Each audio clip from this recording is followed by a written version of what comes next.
Dicen que el verdadero poder no siempre está en la espada, sino en la mente que sabe usarlo.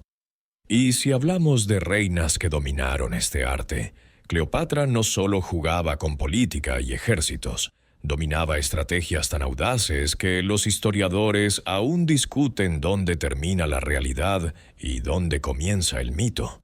Imagina rituales diplomáticos en los que el encanto no era un fin, sino un arma. Imagina métodos que hoy nos parecerían extraordinarios, pero que ella habría convertido en herramientas de Estado. ¿Hasta dónde llegó Cleopatra para fascinar, negociar y controlar a los hombres más poderosos de su época? Cleopatra VII, la última reina de Egipto, siempre ha sido un símbolo de inteligencia y carisma. Pero detrás de su imagen hay una historia más compleja, la de una gobernante que utilizó encuentros íntimos cuidadosamente planeados para asegurar alianzas y mantener su reino independiente. No eran simples citas románticas, eran reuniones calculadas, cargadas de simbolismo político y un dominio de la diplomacia que hoy asombraría incluso a los mejores estrategas. Y lo más fascinante es que algunos de esos métodos están envueltos en leyendas que, aunque no confirmadas, han perdurado durante milenios. El desafío no era solo conservar el trono. Cleopatra vivía rodeada de amenazas, generales romanos, políticos ambiciosos, conspiradores en su propia corte. En ese mundo, la fuerza militar no siempre era suficiente. Ella necesitaba algo más, un recurso sutil pero efectivo: la fascinación. Las leyendas hablan de banquetes donde la música se mezclaba con negociaciones secretas, hasta encuentros íntimos donde ella mantenía el control absoluto. Incluso existe una historia, sin confirmar, pero persistente, de un sobrenombre que supuestamente le atribuían: la de la elocuencia infinita. Y entre los relatos más extraordinarios aparece la historia de un extraño artefacto con forma peculiar, lleno de insectos vivos, que algunos consideran una invención posterior. ¿Realidad? ¿Fantasía? Lo cierto es que, detrás de cada leyenda, se vislumbra una estrategia que convirtió a Cleopatra en la mujer más influyente del mundo mediterráneo. En la corte de Cleopatra, una cena no era simplemente comida y conversación. Eras un escenario de influencia. Las salas se adornaban con tapices dorados, las mesas exhibían manjares exóticos y perfumes que transformaban el ambiente. Cada elemento estaba diseñado para impresionar. El brillo de metales preciosos, el aroma de especias traídas de territorios lejanos, la música envolvente de instrumentos egipcios y griegos. El verdadero espectáculo comenzaba con la entrada de Cleopatra. No aparecía inmediatamente, construía expectación, permitiendo que la curiosidad creciera. Cuando finalmente se presentaba, lo hacía con vestimentas que combinaban elegancia y autoridad, joyas que capturaban la luz de las lámparas y una presencia que recordaba a todos su posición como faraona y como anfitriona de aquella experiencia única.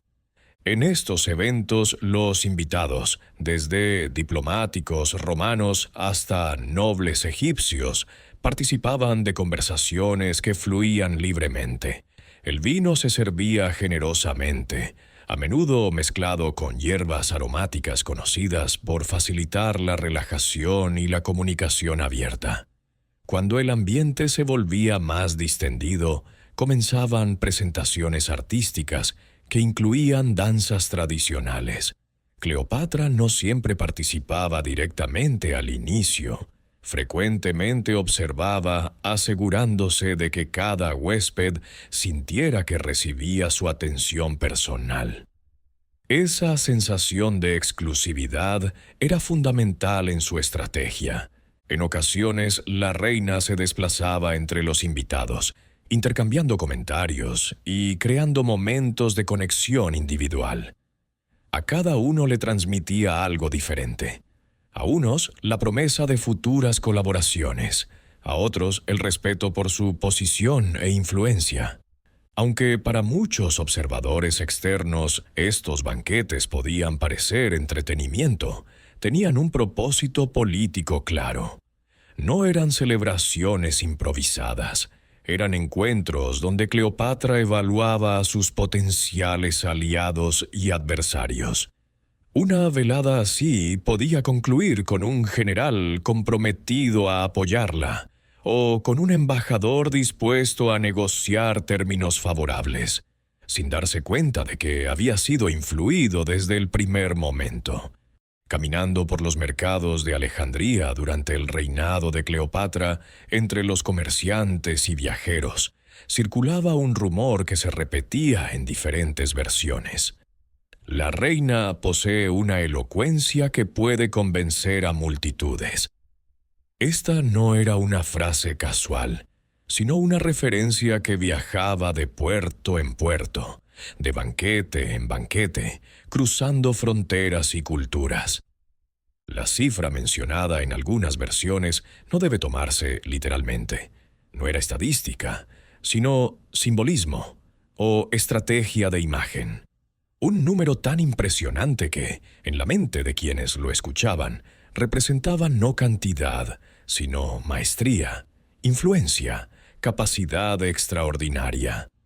Era la forma más gráfica de describir algo que pocos habían presenciado, pero muchos deseaban experimentar. Esta leyenda no surgió únicamente del rumor popular, también fue una herramienta de Estado. En una época dominada por líderes masculinos, Cleopatra había encontrado un ámbito donde podía destacar, el de la persuasión refinada. Ella comprendía que las palabras podían ser tan poderosas como las legiones si se utilizaban con sabiduría. Los documentos de la época, desde crónicas contemporáneas hasta textos posteriores que recogieron su historia, la describen como alguien que no concebía la conversación como un intercambio ordinario. En sus manos era un arte estudiado, perfeccionado y, según algunos testimonios, practicado con la dedicación de un erudito que domina múltiples disciplinas. Se dice que combinaba técnicas retóricas griegas, mencionadas en tratados clásicos, con tradiciones egipcias, donde la comunicación no era simplemente práctica, sino ceremonial. En esos encuentros privados, Cleopatra no solo buscaba agradar a su interlocutor, sino obtener información valiosa. La conversación era la llave, la confianza, la puerta que se abría después. Algunos diplomáticos que llegaban a Egipto para negociar acuerdos comerciales regresaban a sus países con términos sorprendentemente beneficiosos para el reino del Nilo. Los observadores se preguntaban qué métodos utilizaba aquella gobernante, y la explicación que circulaba, al menos en los círculos políticos, era directa. Domina el arte de la persuasión como nadie. Este era el elemento clave. Reducir su influencia a aspectos superficiales era una forma de intentar minimizar su poder, y Cleopatra lo sabía. Por eso nunca desmentía las especulaciones, las alimentaba, las dejaba crecer, porque mientras los rivales se centraban en los rumores, subestimaban su verdadera capacidad estratégica. En realidad, la leyenda cumplía una doble función. Atraía la atención de aquellos que podían beneficiar a Egipto. Al mismo tiempo, desviaba el foco de sus movimientos políticos reales. Mientras el mundo mediterráneo se entretenía especulando sobre su vida personal, ella consolidaba alianzas, establecía rutas comerciales y fortalecía su posición geopolítica.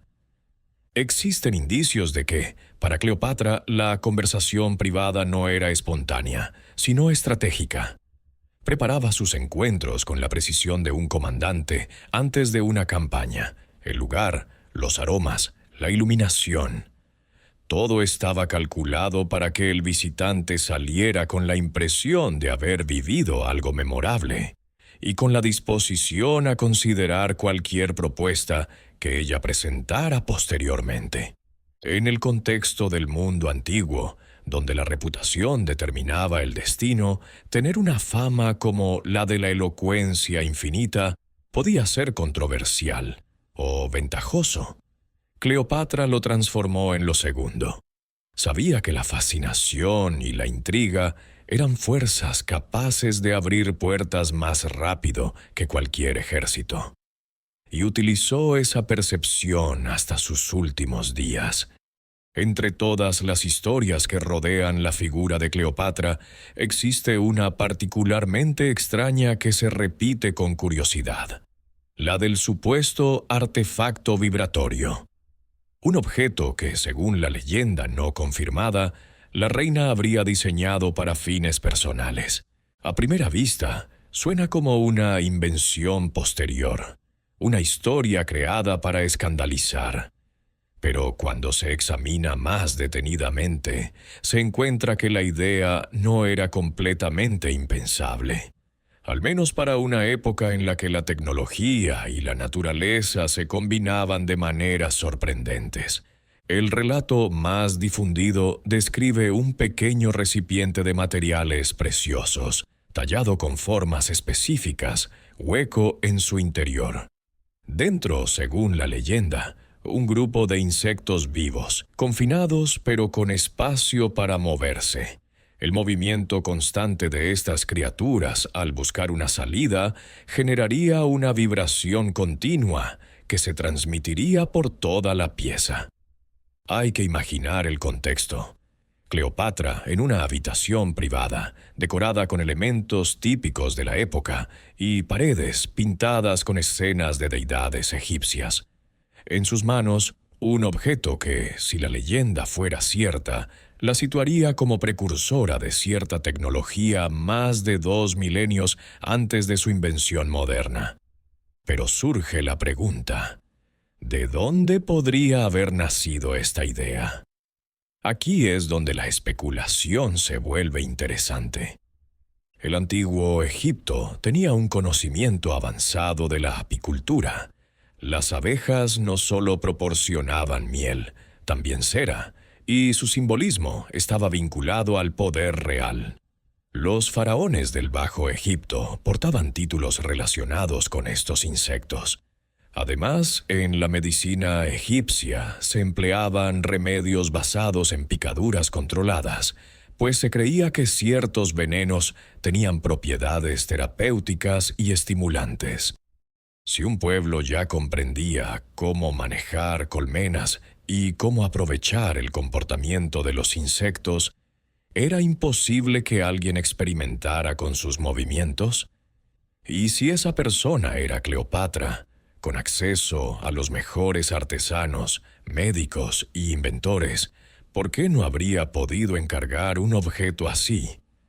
Los romanos, rivales y ocasionales aliados, recogieron esta historia con interés.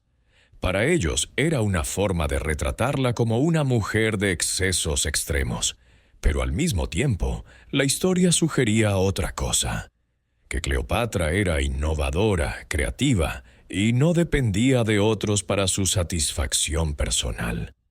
En un mundo donde las mujeres estaban destinadas a recibir lo que los hombres decidieran, ella se habría construido sus propias alternativas. Más allá del morbo, el supuesto artefacto vibratorio es un símbolo. Representa a una reina que no esperaba a que las soluciones llegaran, sino que las buscaba, las diseñaba y las implementaba. Y eso, para la mentalidad de la época, era más provocador que el objeto mismo.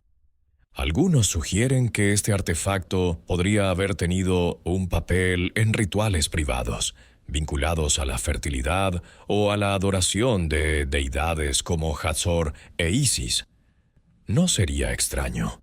En muchas culturas antiguas, Ciertos actos íntimos se consideraban formas de conexión con lo divino. Si la vibración ayudaba a alcanzar estados de concentración o meditación, entonces el dispositivo de Cleopatra habría sido algo más que un instrumento de placer. Habría sido una herramienta espiritual. Lo más paradójico es que, al transmitir esta historia durante siglos, los cronistas que pretendían burlarse de Cleopatra terminaron reforzando su mito. La convirtieron no solo en una reina seductora, sino en una figura visionaria, capaz de combinar el ingenio técnico, la satisfacción personal y el poder en un solo concepto. Tal vez nunca sepamos si aquel objeto lleno de insectos existió realmente o si fue una exageración nacida del asombro y la incomprensión que despertaba. Pero algo está claro. En la memoria colectiva, Cleopatra no fue solo una gobernante. Fue la mujer que, real o imaginario, tuvo la audacia de poner la naturaleza al servicio de sus necesidades más íntimas. Y eso, 2 milenios después, sigue siendo una historia imposible de ignorar. En la memoria histórica, Cleopatra no solo es recordada por sus alianzas diplomáticas o por su inteligencia, sino también por las historias que hablan de sus reuniones privadas, encuentros nocturnos en los que la música, la conversación y la cercanía personal se combinaban en un único protocolo. No se trataba de citas improvisadas, como podría imaginar la mente contemporánea. En la corte de Cleopatra todo seguía un plan, desde el aroma que flotaba en el aire hasta el ritmo preciso de las melodías que acompañaban estos momentos. Visualiza una de esas estancias reservadas, ocultas tras corredores custodiados y puertas que filtraban cuidadosamente quién podía acceder. El suelo cubierto de textiles finos, importados de territorios lejanos, el techo decorado con paneles tallados que permitían que el humo aromático se dispersara suavemente. En los rincones, músicos con instrumentos tradicionales, creando una atmósfera envolvente pero discreta. Las paredes estaban decoradas con obras artísticas que representaban escenas mitológicas, deidades en gestos eternos, figuras que recordaban que lo que allí ocurría no era simplemente personal, sino también cargado de simbolismo cultural. Cleopatra llegaba después de hacer esperar lo suficiente para que la expectativa aumentara. Cuando aparecía, vestía con telas que combinaban elegancia y autoridad, acompañadas de joyas que reflejaban la luz de las lámparas. El oro y las gemas no eran solo ornamento, eran recordatorios de su poder. No era únicamente una anfitriona, era el eje alrededor del cual giraba todo lo que sucedía en esa habitación. En esas reuniones se servían bebidas preparadas con especias que alteraban ligeramente la percepción y aumentaban la comodidad social. Algunos documentos mencionan el uso de extractos de plantas, conocidas por sus efectos relajantes. El objetivo no era la intoxicación común, sino crear un estado en el que el tiempo pareciera detenerse y los sentidos se intensificaran. Los juegos sociales que se desarrollaban incluían a la reina, pero siempre manteniendo un control absoluto de la dinámica. Cleopatra sabía cómo dirigir las conversaciones, cómo transformar un comentario casual en una confesión importante y una sonrisa en una promesa implícita. Su poder no residía únicamente en su físico, sino en su capacidad para convertir cada intercambio en una herramienta de influencia. La selección de invitados también formaba parte de su estrategia. Había comandantes, intelectuales, diplomáticos extranjeros, sacerdotes y cortesanos. Cada uno estaba presente por una razón. Algunos para fortalecer alianzas políticas, otros para quedar vinculados a la reina mediante una red invisible de favores y confidencias, porque lo que ocurría en esas habitaciones se mantenía en secreto. Pero siempre había aspectos que se filtraban deliberadamente, y Cleopatra sabía exactamente cuáles quería que se conocieran.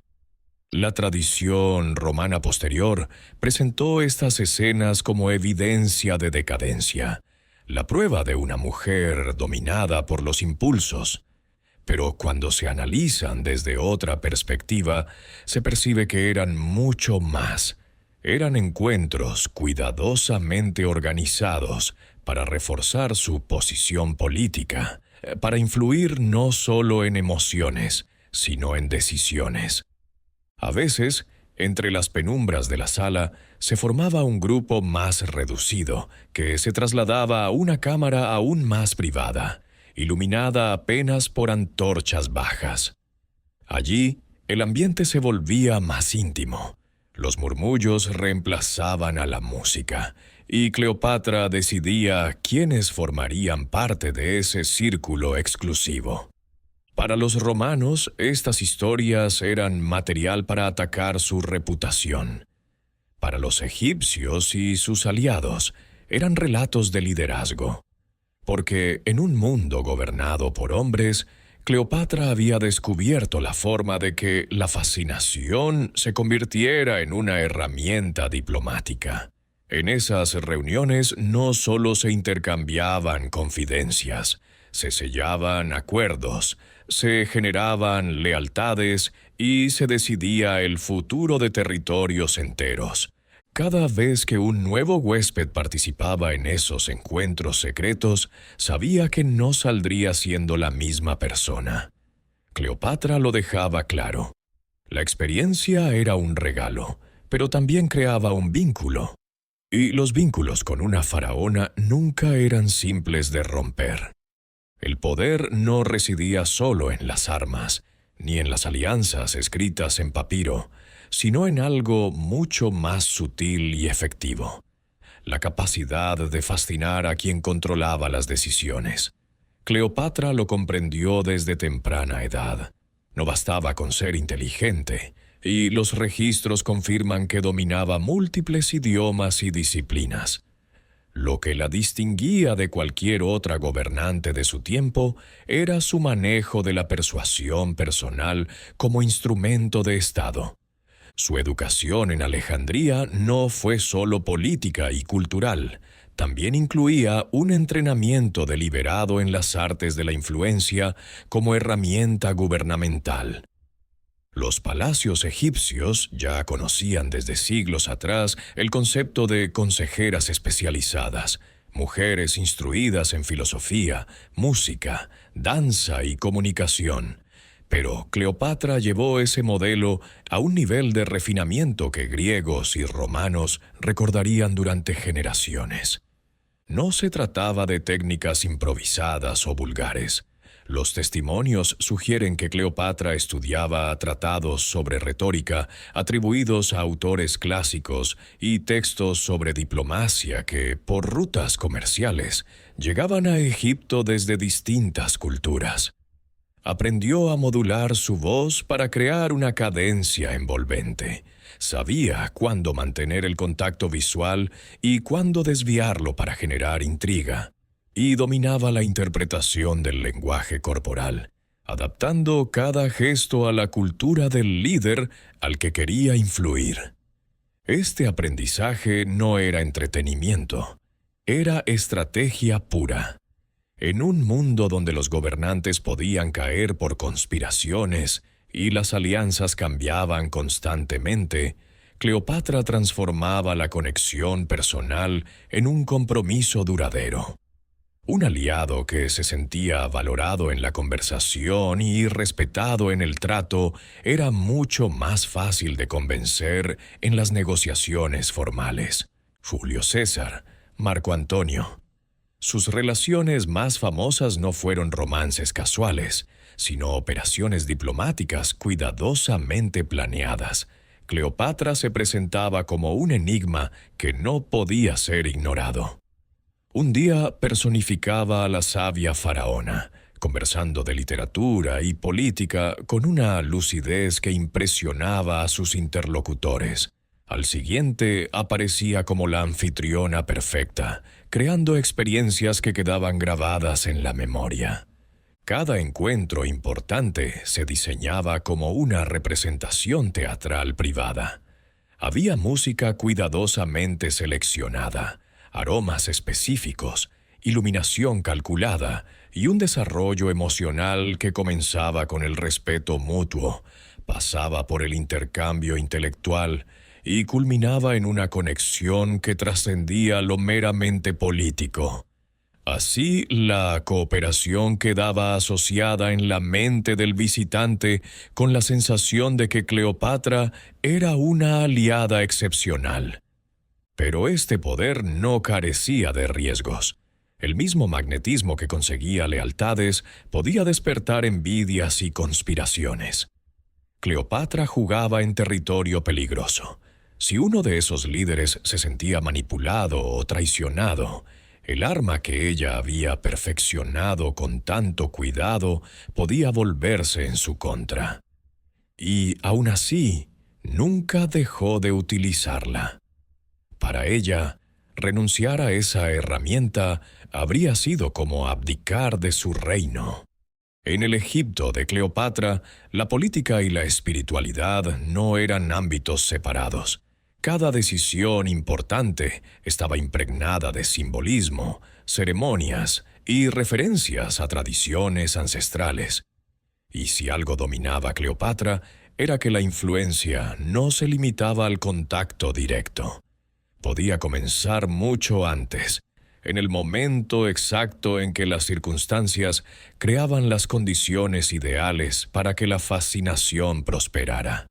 Los consejeros de los templos, guardianes de los conocimientos astronómicos y rituales, no eran simples intérpretes de presagios, eran asesores que podían determinar el momento óptimo para cualquier encuentro importante con una precisión que hoy nos parece extraordinaria. Cleopatra tenía acceso privilegiado a estos saberes. Antes de una reunión crucial con un aliado clave, consultaba cuál era la fase lunar más favorable, el momento del día en que ciertas influencias astrológicas estaban en su punto más poderoso, o el instante en que las condiciones ambientales ejercían mayor efecto. Pero no se limitaba a seguir estas recomendaciones. Sabía que la sugestión era tan efectiva como la realidad. Si un huésped creía que el momento había sido elegido por designio divino, todo lo que experimentara después quedaba marcado como algo predestinado, inevitable. Esa sensación de estar cumpliendo el destino podía convertir un encuentro en una alianza perdurable. Junto a la tradición egipcia, Cleopatra empleaba lo que los textos antiguos describen como Heka, el conocimiento sagrado egipcio. Este no era un conjunto de trucos, sino un sistema de creencias en el que los objetos, las palabras y los gestos podían canalizar energías reales.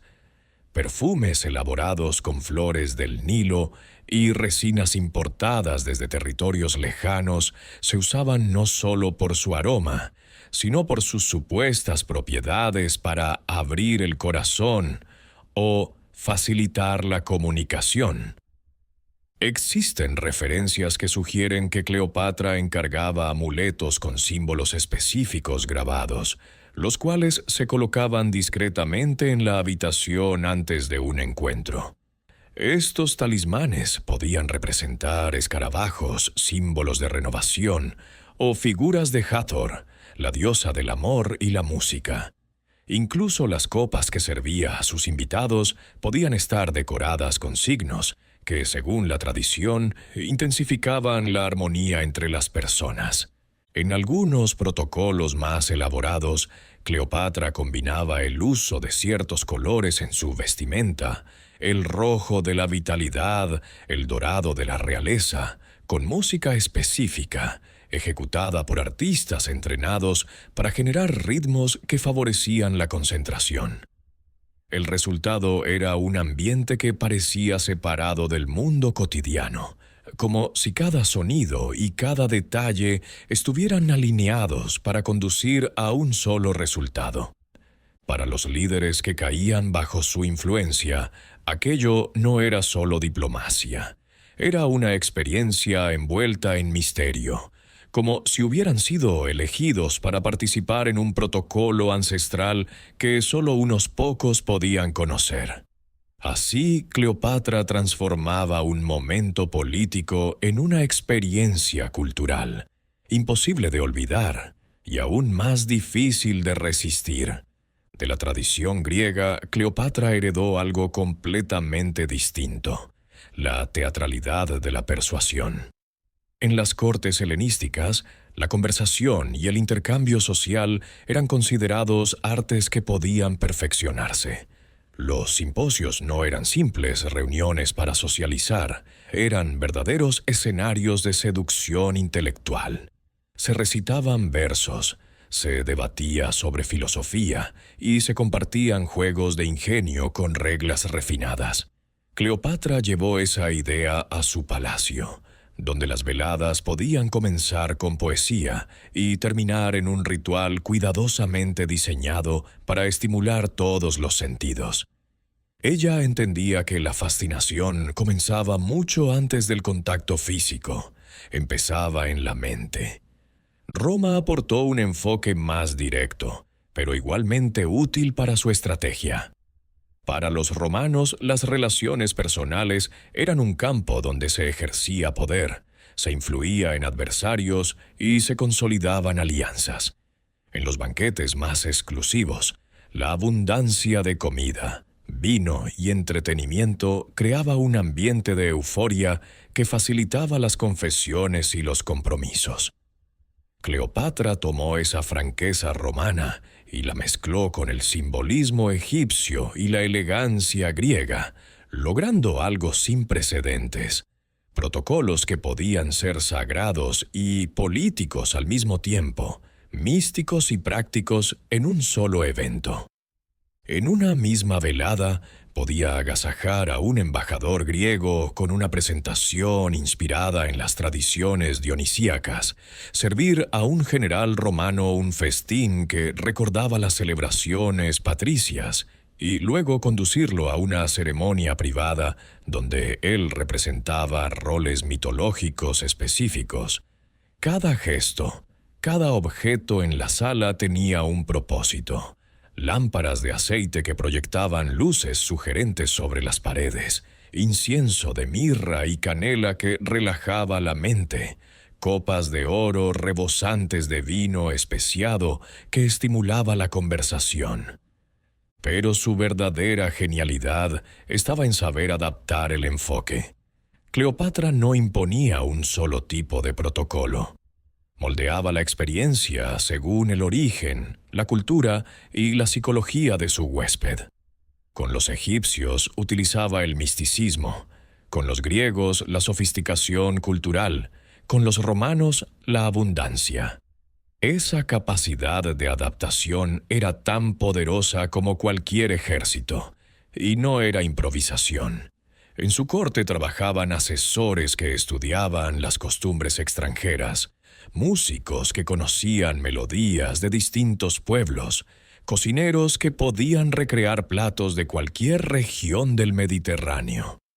En ese mosaico cultural, Cleopatra no solo cumplía expectativas, creaba experiencias que nadie podía olvidar.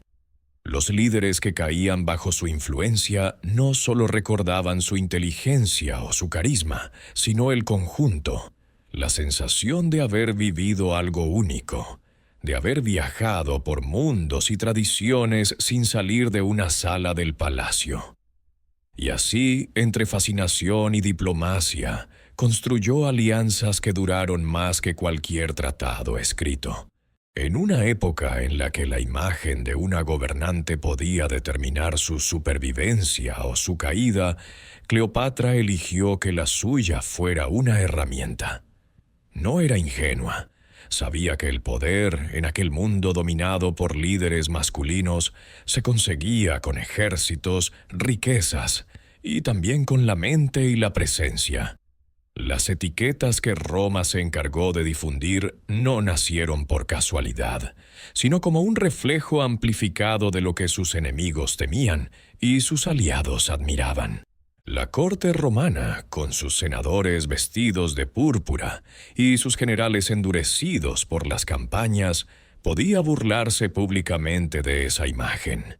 Pero en privado, muchos se preguntaban si la mujer que gobernaba Egipto poseía realmente un carisma capaz de influir en decisiones políticas.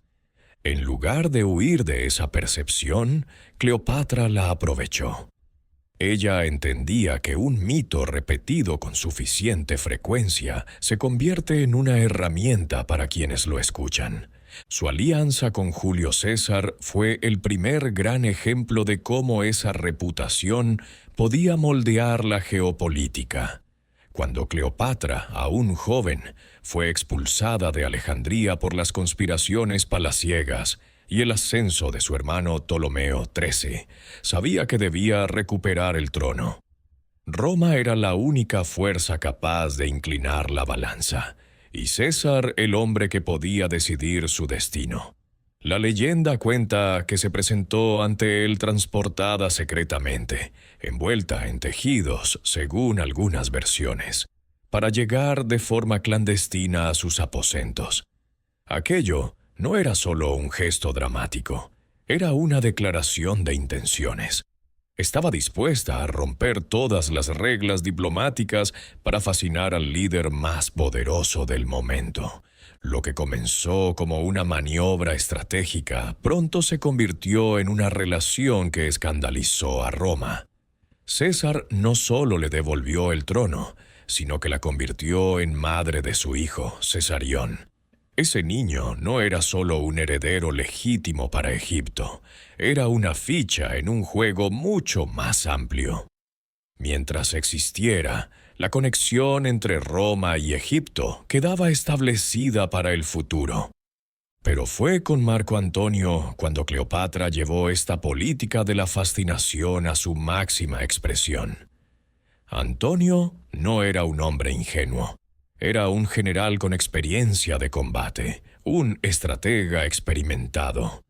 Y, sin embargo, cuando estuvo frente a Cleopatra, pareció olvidar que también estaba frente a una estratega de igual calibre. Las crónicas hablan de celebraciones en las que la abundancia era extraordinaria, de noches adornadas con música y aromas, de entretenimientos que desafiaban las costumbres romanas.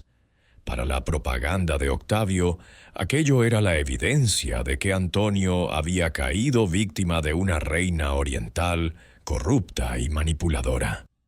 Pero la realidad era mucho más calculada. Esas celebraciones no eran simples excesos, eran reuniones políticas disfrazadas de entretenimiento. Entre conversación y conversación, Cleopatra y Antonio consolidaban alianzas, redistribuían territorios y planificaban movimientos militares. El ámbito privado no era solo un lugar de intimidad, sino una sala de negociaciones donde la pasión y la diplomacia se entrelazaban hasta volverse indistinguibles. La supuesta reputación extrema de Cleopatra no puede entenderse como un simple aspecto personal. Era, más bien, un papel que ella interpretaba con maestría para obtener lo que ningún ejército egipcio podía lograr en aquel momento: la cooperación voluntaria de los hombres más poderosos del Mediterráneo. La historia, o al menos la que escribieron sus enemigos, la retrata como una mujer de apetitos desmedidos, pero esa imagen era selectiva. Cleopatra no entregaba su confianza a cualquiera. Lo hacía a quienes podían cambiar el rumbo de la historia a su favor. Y lo más fascinante es que mientras Roma pretendía humillarla con esa imagen, en la práctica la temía más que a muchos reyes. porque los romanos podían derrotar a un ejército en el campo de batalla, pero no sabían cómo vencer a una mujer que no necesitaba espadas para conquistar corazones y voluntades. La acusaban de manipuladora para manchar su nombre, sin darse cuenta de que ese mismo mito era el que le permitía mantener su reino vivo, libre y desafiante ante el poder de Roma. En su juego, la fascinación era una estrategia silenciosa, y la intimidad, un trono alternativo desde el cual gobernaba sin necesidad de corona. Y cada vez que un nuevo rumor sobre sus métodos cruzaba el Mediterráneo, Cleopatra sonreía, porque sabía que cuanto más exageraban sus detractores, más crecía la leyenda que ella misma alimentaba. En el siglo I a.C., Alejandría no era solo una ciudad, era un universo entero condensado en mármol, papiro y especias. Bajo el reinado de Cleopatra, su puerto era un desfile interminable de embarcaciones procedentes de Rodas, Siria, Italia y Nubia. Los mercados bullían de idiomas diferentes, de productos que jamás habían cruzado antes el Mediterráneo, de textiles teñidos con técnicas fenicias, de objetos traídos desde el corazón de África. En medio de ese dinamismo, Cleopatra se movía con naturalidad absoluta, absorbiendo ideas y costumbres que luego transformaba en herramientas de influencia y control. En Egipto, desde hacía milenios, la intimidad formaba parte de la religión. No se hablaba de transgresión, sino de equilibrio cósmico. Los sacerdotes narraban que el dios Atum creó el mundo a través de un acto de placer solitario, y que Isis devolvió la vida a Osiris gracias a su unión carnal.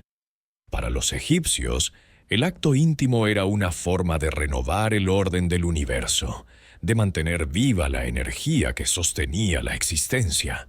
Cleopatra conocía bien estos mitos y los invocaba en momentos clave. Se presentaba ante ciertos aliados como la encarnación viva de Isis, y esa imagen, mezcla de divinidad y humanidad, tenía un magnetismo casi sobrenatural. De la tradición griega, Cleopatra heredó la teatralidad del deseo. En las cortes helenísticas, el amor y el placer eran vistos como artes que podían perfeccionarse. Los simposios no eran simples reuniones para beber, eran verdaderos escenarios de seducción intelectual. Se recitaban versos, se debatía sobre filosofía y se compartían juegos eróticos con reglas refinadas. Cleopatra llevó esa idea a su palacio, donde las veladas podían comenzar con poesía y terminar en un ritual cuidadosamente orquestado para encender todos los sentidos. Roma aportó un enfoque más directo, pero igualmente útil para su estrategia. Para los romanos, las relaciones íntimas eran un campo de batalla donde se ejercía poder, se dominaba a los rivales y se sellaban alianzas. En los banquetes más extremos, la abundancia de comida, vino y entretenimiento creaba un ambiente de euforia que facilitaba las confesiones y las promesas. Cleopatra tomó esa intensidad romana y la mezcló con el simbolismo egipcio y la elegancia griega, logrando algo sin precedentes. Rituales que podían ser sagrados y carnales al mismo tiempo, místicos y terrenales en un solo instante. En una misma noche, podía agasajar a un embajador griego con una danza inspirada en las tradiciones dionisíacas, servir a un general romano un festín que recordaba las orgías patricias y luego conducirlo a una ceremonia privada, donde él representaba a Osiris y ella a Isis. Cada gesto, cada objeto en la sala tenía un significado. Lámparas de aceite que proyectaban sombras sensuales sobre las paredes, incienso de mirra y canela que adormecía la mente, copas de oro rebosantes de vino especiado que calentaba la sangre. Su verdadera genialidad estaba en saber leer al otro. Cleopatra no imponía un solo tipo de experiencia. Moldeaba el encuentro según el origen, la religión y la psicología de su huésped. Con los egipcios jugaba al misticismo, con los griegos a la cultura, con los romanos al poder. Esa capacidad de adaptación era tan efectiva como cualquier ejército. Y no era improvisación.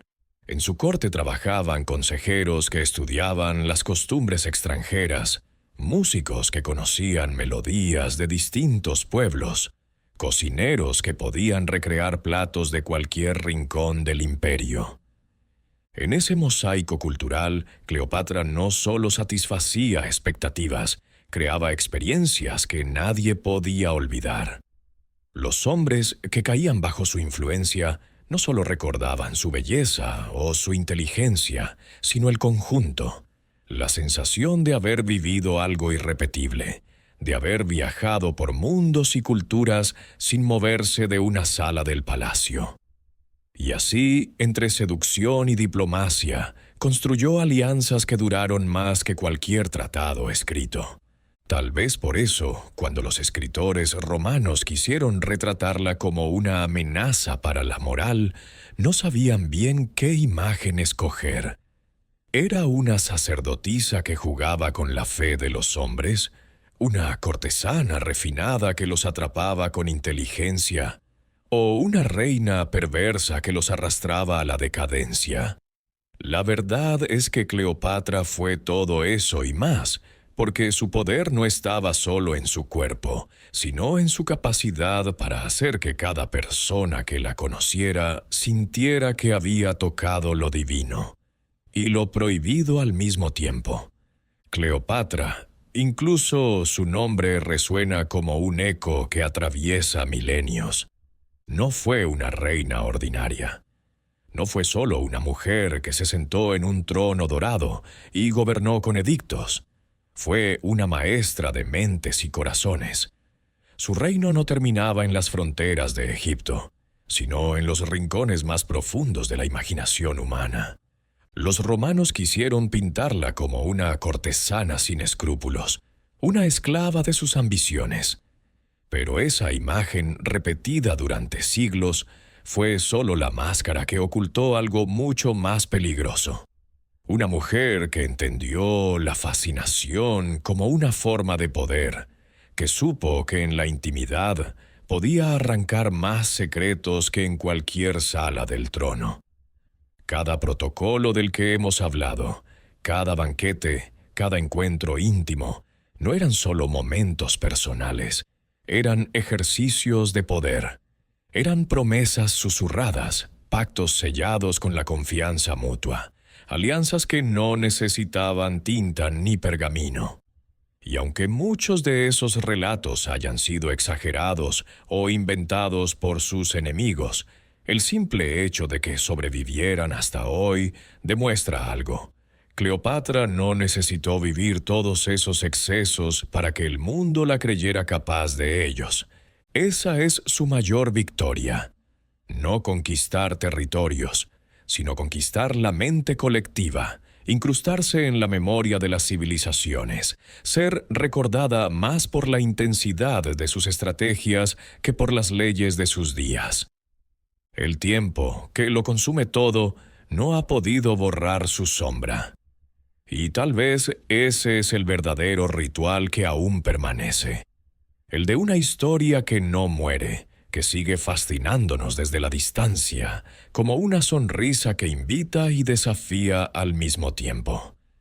Así que, mientras el Nilo sigue fluyendo como lo hacía en sus tiempos, seguimos preguntándonos, ¿qué parte de Cleopatra pertenece a la historia y qué parte pertenece a la leyenda que ella misma construyó? Recuerda que gran parte de lo que has escuchado se encuentra entre la realidad documentada y las leyendas que han perdurado durante siglos. La historia de Cleopatra sigue siendo, en muchos aspectos, un misterio fascinante. Si quieres descubrir más secretos que el tiempo ha intentado ocultar, no te pierdas el siguiente video.